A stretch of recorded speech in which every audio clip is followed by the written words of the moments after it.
Everybody, आज का topic जो हम शुरू कर रहे हैं वो है क्लासिफिकेशन ऑफ कंप्यूटर्स, यानी कंप्यूटर्स का वर्गीकरण। वर्गीकरण का क्या मतलब है? हाँ, आप देखिए, आप लोग बहुत सारे लोग बैठे हुए हैं स्टूडेंट। हम आपसे पूछ रहे हैं आप कौन हैं। आपसे पूछा आप कौन हैं, आप बताएंगे मैं लड़का हूं। आपने आपसे पूछा, आपने कहा मैं लड़की। तो एक क्लासिफिकेशन इसमें यहां पे जो लोग हैं उसमें लड़के हैं, लड़की हैं। दूसरी तरीके से हमने पूछा आप कौन हैं, आपने कहा कि मैं आईआईटी का स्टूडेंट हूं। आपने कहा मैं इलाहाबाद यूनिवर्सिटी का स्टूडेंट हूं। दोनों ने फिर वही सही कहा। तीसरा पूछा आपको, तीसरी बार आप कौन हैं, आपने कहा मैं सिविल इंजीनियरिंग का स्टूडेंट हूं। आपने कहा मैं मैकेनिकल स्टूडेंट हूं। तो देखिए, एक ही आदमी, लड़का भी, एक ही पर्सनालिटी, वो लड़का भी है, लड़की भी है, आईआईटी का भी स्टूडेंट है, मैकेनिकल इंजीनियरिंग का भी स्टूडेंट है। और अगर आप किसी तरीके से इसको अगर आप गौर करें तो कई तरीके से आप इसको वर्गीकरण कर सकते हैं। इसी तरीके से कंप्यूटर को भी हम कई तरीके से क्लासिफाई कर सकते हैं। 4 इंपॉर्टेंट तरीके के कंप्यूटर के क्लासिफिकेशन है। पहला है on the basis of data या टेक्नोलॉजी। इसके आधार पर हम लोग कंप्यूटर को 3 तरीके से करते हैं, डिजिटल, एनालॉग और हाइब्रिड। दूसरा तरीका हम लोग कह सकते हैं on the basis of purpose, काम कैसा कर रहा है, कोई खास काम कर रहा है या नॉर्मल, उस पे हम कहते हैं जनरल या स्पेशल। इसके बाद हम लोग उसकी साइज के आधार पर और उसकी कैपेसिटी के आधार पर हम लोग क्लासिफाई करते हैं, और माइक्रो, मिनी, मेन फ्रेम और सुपर कंप्यूटर में क्लासिफाई करते हैं। उसके बाद अगला जो तरीका है वो हिस्टोरिकल डेवलपमेंट, या हम लोग इसको कह सकते हैं जनरेशन के आधार पर हम इसको क्लासिफाई करते हैं 5 जनरेशन में। First generation, second, third and fourth, fifth generation का क्या मतलब हुआ? पीढ़ी। इसको जब अभी हम आगे डिटेल पढ़ेंगे तो इसको देखेंगे। आइए हम लोग देखें classification of computers on the basis of data या टेक्नोलॉजी। इस पे हम लोगों ने देखा कि हमारे पास कंप्यूटर, बेसिकली शुरुआत करें तो हम पहले कहेंगे कि यहां 2 तरीके के कंप्यूटर्स हैं। एक है आपका एनालॉग कंप्यूटर्स और दूसरे हुए डिजिटल कंप्यूटर्स। आपको हम नोट्स इसके देख चुके हैं, आप लोग सब इसको लेक्चर सुनते वक्त इसके हाथ में ले लीजिएगा तो आपको और समझ में आएगा। डिजिटल और एनालॉग हमने आपको ये बताया था, ये classification on the basis of data type है या टेक्नोलॉजी। डेटा टाइप, देखिए यहां हम पहले कहते हैं analogue computer ask the question how much, और digital ask the question how many. ध्यान दीजिए, हाउ मच का मतलब क्या है? कितनी गर्मी है। आप हमेशा कहेंगे कि बहुत गर्मी है या बहुत सर्दी है। ये लड़का कैसा है, अच्छा है, बुरा है, खराब है, कोई वैल्यू तो नहीं दे रहे। मगर अगर हम आपसे कहें आपको एग्जामिनेशन का कितना परसेंटेज आया, आप कहेंगे 60 मार्क्स। आपकी सैलरी कितनी है, आप यहां बहुत तो नहीं कहेंगे, आप कहेंगे देखिए कितनी अगर पूछा गया तो आप यहां पे बताएंगे 10,000 है, 20,000 है। तो यहां आप फिगर्स देंगे, समझ रहे? मगर यहां पे क्या है, वेरिंग फॉर्म ऑफ वैल्यूज में आ रहे हैं। तो ये क्वेश्चन आस्क करता है हाउ मच और ये पूछता है हाउ मेनी। दूसरा देखें तो ये एनालॉग कंप्यूटर्स जो हैं ये continuous varying form of data पर काम करते हैं। वेरिंग, और ये फिक्स्ड फॉर्म ऑफ डाटा पे काम करते हैं। फॉर एग्जाम्पल, कंटिन्यूअस वेरिंग का मतलब क्या है? कंटिन्यूअस बदल रही है। आप के साथ हम कार पे बैठे हैं, कार आप चला रहे हैं, हमने आपसे पूछा हाँ भाई क्या स्पीड है, आपने कहा 70 किलोमीटर। जैसे ही हमने देखा स्पीडोमीटर पे आपके तो वो 65 थी। क्या 70 उन्होंने झूठ बोला? नहीं, उन्होंने सही बोला था, मगर तब और अब में स्पीड बदलती जा रही है। दोबारा देखा तो 72 हो गई। इसी तरीके से टेम्परेचर अगर हमने आपसे पूछा तो आपने कहा कि 62 डिग्रीज है, जैसे ही देखा तो 61.8 हो गया। तो ये क्या है? ये continuous varying form of data है। तो देखिए यहां जो एनालॉग है इस तरीके के डेटा पे काम करता है जो कंटिन्यूअस बदल रहा है, मगर डिजिटल कंप्यूटर्स कैसे वर्क करते हैं? Digital fixed form of data पे करते हैं। कॉपी करेक्ट हुई, आपके मार्क्स मिल गए 40, 50, 60, तो ये डेटा कैसा है? Fix form. आपकी नौकरी लगी, आपकी बेसिक फिक्स हो गई, उसी के आधार पर इतना % डीए मिला, इतना % एचआरए मिला, तो ये क्या है? ये फिक्स फॉर्म ऑफ डेटा है। तो हम कह सकते हैं कि आपका ये continuous working continuous varying form है और ये फिक्स फॉर्म ऑफ डेटा है। ये डेटा हो या फिजिकल क्वांटिटी हो, और यहां पर फिक्स फॉर्म ऑफ डेटा है। तीसरा अगर आप गौर करें, डेटा हो सकता है वोल्टेज है, स्पीड है, ये सब वेरिंग है। तीसरा अगर हम कहें तो स्टोरेज की बात करें, यहां पर डेटा जो है सेकंड्स फ्रैक्शन ऑफ सेकंड्स में बदल रहा है, तो आपको कंटिन्यूअस डेटा बदलता जा रहा है और उस पूरे की पूरे को रिकॉर्ड करना होगा। यानी अगर पूरे को रिकॉर्ड करना है तो आपको बहुत ज्यादा स्टोरेज चाहिए, मगर यहां क्या है? यहां पर आपका डिजिटल फॉर्म में डेटा आ रहा है। डिजिटल आप लोग जानते हैं कंप्यूटर में, यानी 0 और 1 के फॉर्म में डेटा आ रहा है, और 0 और 1 के फॉर्म में डेटा आ रहा है तो उसको आसानी से स्टोर किया जा सकता है। तो यहां पर लार्ज स्टोरेज डिफिकल्ट हो गया और यहां सिंपल इजी स्टोरेज हो गया। तो data stored in analog computers are quite difficult. क्यों? क्योंकि ये सिग्नल्स के फॉर्म में है और यहां क्या है? इजी स्टोरेज है, और वहां पर क्योंकि जीरा बाइनरी फॉर्म में है, 0 और 1 के फॉर्म में है, और फिक्स्ड स्टेट होती है जहां पर भी हो, और वो बाइनरी नंबर के इसमें होती है। यहां पर अगर आप गौर करें तो एनालॉग कंप्यूटर्स ये स्लोअर है और ये कंपैरेटिवली फास्टर है। इसमें अगर आप और अगला बताएं तो यहां पर बहुत मेमोरी की, प्राइमरी मेमोरी की हम बात कर रहे हैं, ये बहुत ज्यादा नहीं चाहिए, और यहां पर क्या है? आपको क्या चाहिए है? बिग मेमोरी चाहिए। इसके बाद अगर हम लोग और बात करें तो ये बात आती है कि ये जो है इसमें होता क्या है? आपकी प्रोसेसिंग डिवाइस है क्या? इसमें अगर हम गौर करें तो एनालॉग कंप्यूटर में नेटवर्क ऑफ रेजिस्टर्स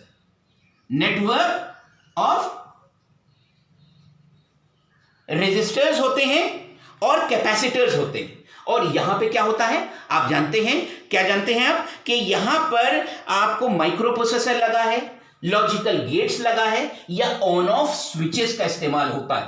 भाई 2 स्टेट है, ऑन ऑफ स्विचेस, ये 2 चीजें यहां पर है। इसके बाद आप हम बात करें तो ये लेस रिलायबल है और ये हायर रिलायबिलिटी है। लेस रिलायबल क्यों है? क्योंकि देखिए कंटिन्यूअस वेरिंग डेटा आ रहा है। अगर कंटिन्यूअस वेरिंग डेटा आ रहा है तो रिजल्ट भी बदलता जा रहा है, तो आप देखिए रिजल्ट के ऊपर आप एक्यूरेसी की बात ही नहीं कर सकते। कब क्या था, कौन सा था, तो ये तो अजम्पशन पे आपका कैलकुलेशन हुआ और उसी पे आया। इसके बाद अगर आप गौर करें तो ये वाले कंप्यूटर्स साइंस और इंजीनियरिंग के काम में ज्यादा आते हैं, और डिजिटल कंप्यूटर आपके हर फील्ड में बहुत ही ज्यादा उपयोग हो रहा है। एनालॉग कंप्यूटर का एग्जाम्पल अगर आप गौर करें तो थर्मोमीटर हो गया, स्पीडोमीटर हो गया, वोल्टेज मीटर हो गया, और इधर अगर आप गौर करें तो यहां पर क्या हो गया? आपके डिजिटल कंप्यूटर्स हो गए, डिजिटल कैमरा हो गए, और इसी तरीके के और बहुत सारे इंस्ट्रूमेंट्स हैं। दूसरा हम लोग क्लासिफाई अगर कंप्यूटर्स को करते हैं तो दूसरा होता है तरीका, आगे अगर हम देखें तो हमारा थोड़ा सा और, हमने मोटा मोटा बताया कि कंप्यूटर 2 किस्म के हुए, मगर नहीं, अब एक और तीसरे किस्म का कंप्यूटर आ गया जिसको हम लोगों ने, अभी तक हमने इसको 2 हिस्से में तोड़ा था। 80% हमने कहा था कि डिजिटल कंप्यूटर है और 20% एनालॉग है, मगर अब हम कहते हैं एक और तरीके का कंप्यूटर आ गया, हाइब्रिड क्या है? हाइब्रिड जैसे इसका नाम बता रहा है कि ये एनालॉग और डिजिटल दोनों को मिलके बना है, और ऐसे कंप्यूटर को आपने एनालॉग कंप्यूटर कहा है। हो सकता है ये कंप्यूटर इनपुट जो है एनालॉग सिग्नल दे रहा है और रिजल्ट जो है वो डिजिटल फॉर्म में कन्वर्ट कर रहा है, या वाइस वर्सा। वाइस वर्सा का मतलब डिजिटल इनपुट और एनालॉग आउटपुट। एग्जाम्पल आपको अगर हम बताएं, सबसे पहले अगर किसी को हार्ट अटैक हो तो आपका टेस्टिंग के लिए आपका सबसे पहला कौन सा इंस्ट्रूमेंट इस्तेमाल होता है? ईसीजी मशीन लगाई जाती है। ईसीजी मशीन क्या है? हार्ट के एनालॉग सिग्नल को डिजिटल करके ग्राफिक्स फॉर्म में कन्वर्ट कर देती है। तो ये आप अगर हम गौर करें तो मार्केट का करीब 80% के करीब ये इस्तेमाल हो रहा है, 12% ये और 6-7% के करीब आपका हाइब्रिड कंप्यूटर्स मार्केट में अवेलेबल है। इसके बाद हम लोग क्लासिफाई कंप्यूटर को दूसरे तरीके से करते हैं और वो है हमारा on the basis of purpose. Purpose के बेसिस पर कंप्यूटर को फिर हम लोग कहते हैं, दो तरीके के होते हैं, एक जनरल पर्पस कंप्यूटर्स और दूसरे होते हैं स्पेशल पर्पस कंप्यूटर। जैसा कि इसका नाम बता रहा है कि जनरल पर्पस कंप्यूटर को आप अलग अलग तरीके के कामों में, किसी भी तरीके के कामों में इस्तेमाल कर सकते हैं। मगर स्पेशल का पर्पस कंप्यूटर, जैसा इसका नाम बता रहा है कि किसी खास काम के लिए ये वाला कंप्यूटर बना है, और अगर किसी खास के लिए बना है तो सिर्फ और सिर्फ उसी काम के लिए इस्तेमाल हो सकता है। यानी ये कह सकते हैं कि ये this is use for different type of work. यहां पर फॉर स्पेसिफिक ऑफ वर्क। इसके बाद अगर हम देखें तो देखिए, हमने कहा डिफरेंट टाइप ऑफ वर्क, यानी ये बहुत तरीके का काम कर सकता है, ये खास कर सकता है।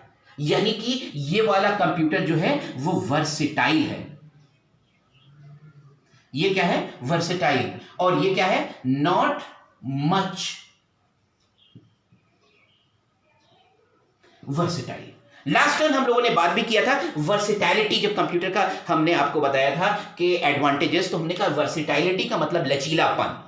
हमने कहा लचीलापन यानी कि ये वाला कई तरीके से कई काम कर सकता है।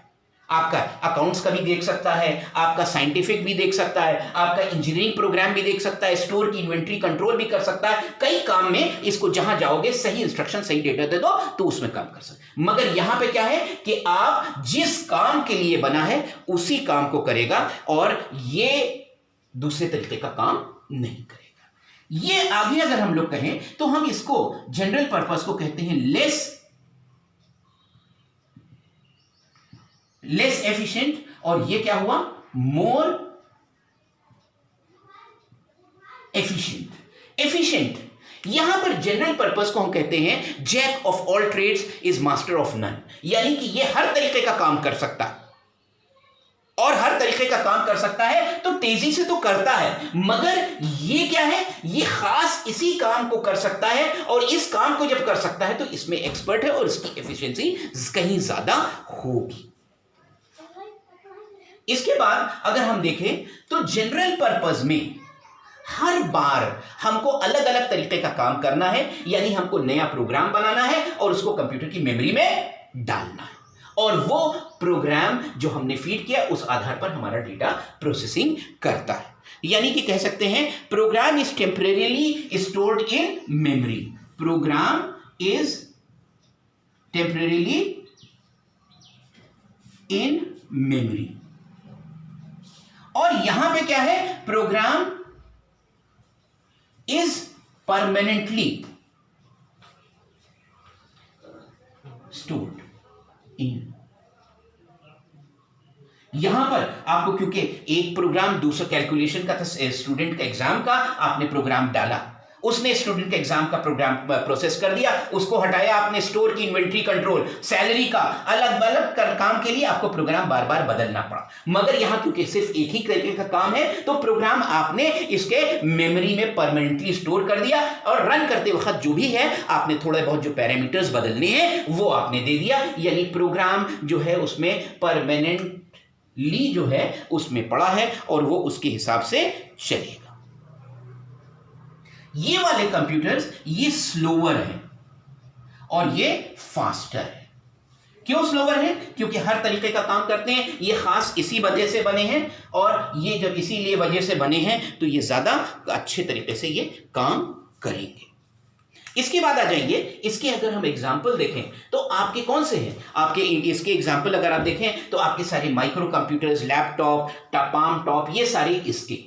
अगर स्पेशल कंप्यूटर्स का अगर एग्जाम्पल हम लोग देखें तो एक खास कंप्यूटर बना हुआ है, वो क्या है? आपकी स्ट्रीट लाइट के सिग्नल्स को कंट्रोल कर रहा है, तो हम लोग कह सकते हैं computer for controlling signals of the street light. ये आपका जनरल पर्पस और स्पेशल पर्पस कंप्यूटर्स के बारे में हो गया। इसके बाद तीसरे तरीके का जो हम लोग कंप्यूटर बात करते हैं वो है on the basis of size, classification of computers on the basis of size. Size, size का मतलब होता है आकार। साइज का मतलब होता है आकार। आकार, क्या आकार का मतलब फिजिकल अपीयरेंस? राजीव, इसका वजन 80 किलो है और सुधीर का वजन 60 किलो है, तो कौन सा ज्यादा बड़ा हुआ? आप कहेंगे राजीव, क्योंकि इसका वजन 80 किलो है। या मनोज, इनकी हाइट 6 फुट 2 इंच है और रवि की हाइट 5 फुट 2 इंच है, कौन बड़ा हुआ? 6 फुट 2 इंच वाला। आपके हिसाब से ये है, मगर यहां पर हम लोग कंप्यूटर की साइज की बात होती है तो साइज का मतलब उसका फिजिकल अपीयरेंस नहीं है, बल्कि उसकी वर्किंग कैपेसिटी और कैपेबिलिटी है। तो हम लोग क्लासिफाई जब कंप्यूटर को साइज पे करते हैं तो साइज का मतलब होता है वर्किंग कैपेसिटी और कैपेबिलिटी, न कि फिजिकल अपीयरेंस। साइज के आधार पर साइज, अब देखिए काम कितनी तेज करता है वो फिर कई चीजों पे निर्भर करेगी। एक साइज हम लोग कहते हैं स्पीड पर निर्भर करता है, और दूसरा उसके साथ अटैच्ड पेरिफेरल्स क्या है। आइए हम लोग, स्पीड का मतलब कितनी तेज काम करता है, और पेरिफेरल्स का मतलब क्या है? पेरिफेरी का मतलब होता है इनफैक्ट बाउंड्री।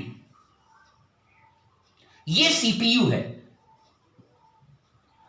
कंप्यूटर का मतलब यहां पे टेक्निकली सीपीयू को माना जाता है। इसके साथ जो कुछ भी अटैच्ड है, साथ मतलब बाउंड्री पे, वो सारी चीजें पेरिफेरी पर जो कुछ अटैच्ड है वो पेरिफेरल्स है। यानी कि जितने भी इनपुट या आउटपुट डिवाइसेस जितने कंप्यूटर पे अटैच्ड हैं वो उसके पेरिफेरल्स हैं। अब आइए हम लोग देखें कि अगर हमारे पास दो कंप्यूटर है, एक कंप्यूटर ए है, एक कंप्यूटर बी है। कंप्यूटर की स्पीड मेगाहर्ट्ज में नापी जाती है। कंप्यूटर की स्पीड मेगाहर्ट्ज। एक कंप्यूटर 100 मेगाहर्ट्ज पे काम करता है और दूसरा 200 मेगाहर्ट्ज पे। कौन सा बड़ा हुआ? बट नेचुरल है जिसकी स्पीड 200 है, ठीक है। मगर अगर हम कहें कि एक कंप्यूटर 100 मेगाहर्ट्ज पे करता है एक कंप्यूटर और दूसरा भी 100, तब कौन सा बड़ा है? तब आपको देखना पड़ेगा कि एक कंप्यूटर में कितने टर्मिनल्स लगे हैं। इसमें 3 टर्मिनल लगे हैं, इसमें 5 लगे हैं, तो कौन सा बड़ा हुआ? जिसमें 5 लगे। मान लिया दोनों में 5 लगे हैं, तब आप क्या कहेंगे? ए में एक प्रिंटर लगा है और बी में प्रिंटर नहीं लगा है, तो कौन सा हो गया? ए में भी प्रिंटर है और बी में भी, मगर इसमें लाइन प्रिंटर लगा है, इसमें डॉट मैट्रिक्स। तो आप पेरिफेरल्स के हिसाब से देखेंगे और जिसमें ज्यादा बड़े पेरिफेरल्स है उनको ज्यादा मानेंगे। इसके बाद नेक्स्ट अगर हम देखें तो स्पीड, तो देखिए अगर कंप्यूटर की जो स्पीड ज्यादा होगी वो ज्यादा बड़ा माना जाएगा। उसके बाद अगर दो कंप्यूटर एक ही स्पीड पे है तो हम उसके पेरिफेरल्स को देखेंगे। इसके बाद स्पीड किस चीज के आधारित? स्पीड दो चीज पर डिपेंड करती है। एक माइक्रो प्रोसेसर कौन सा लगा है इसमें, और दूसरा उसकी डेटा पाथ।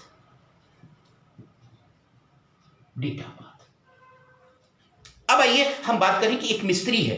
एक मिस्त्री एक घंटे में, एक दिन में वो 1200 ईंटें जोड़ता है, तो उसकी स्पीड क्या हुई? 1200। मगर लेबर अगर उसको 500 ईंटा लाए, मिस्त्री ये है 1200 जोड़ता है, मगर अगर उसको लेबर दिन भर में 600 ईंटा लाए तो मिस्त्री की स्पीड क्या मिलेगी?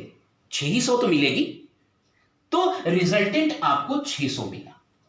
कहने का मतलब है अगर कंप्यूटर का प्रोसेसर आपका मान लिया तो हम कहते हैं कि 64 बिट का है, 64 बिट प्रोसेस कर रखा है, मगर अगर डेटा आपका 32 बिट आया है तो प्रोसेसिंग कितना करेगा? 32 बिट। क्यों? क्योंकि जितना डेटा आएगा उतना ही तो करेगा। या दूसरी तरफ अगर आप देख लीजिए कि अगर हमारा प्रोसेसर, हम कहते हैं कि हमारा प्रोसेसर है 64 बिट का और डेटा आ रहा है 128 बिट, अब कितना करेगा? अब जो लोअर होगा वो प्रोसेस होगा, यानी कि 128 डेटा हुआ और 64 ये, तो 64 ही प्रोसेस कर पाएगा। तो देखिए हमारा ये कहने का है कि मिस्त्री चाहे प्रोसेसर चाहे जितना स्ट्रांग हो, जितना डेटा पाथ का मतलब होता है कि रास्ता, जितना डेटा आ रहा है उस पर निर्भर करता है। यानी कि आपकी स्पीड प्रोसेसर और डेटा पाथ दोनों पर डिपेंड करती है। डेटा पाथ को हम लोग यहां पर बस भी कहते हैं, हम लोग पहले बात कर चुके हैं, बस कहते हैं।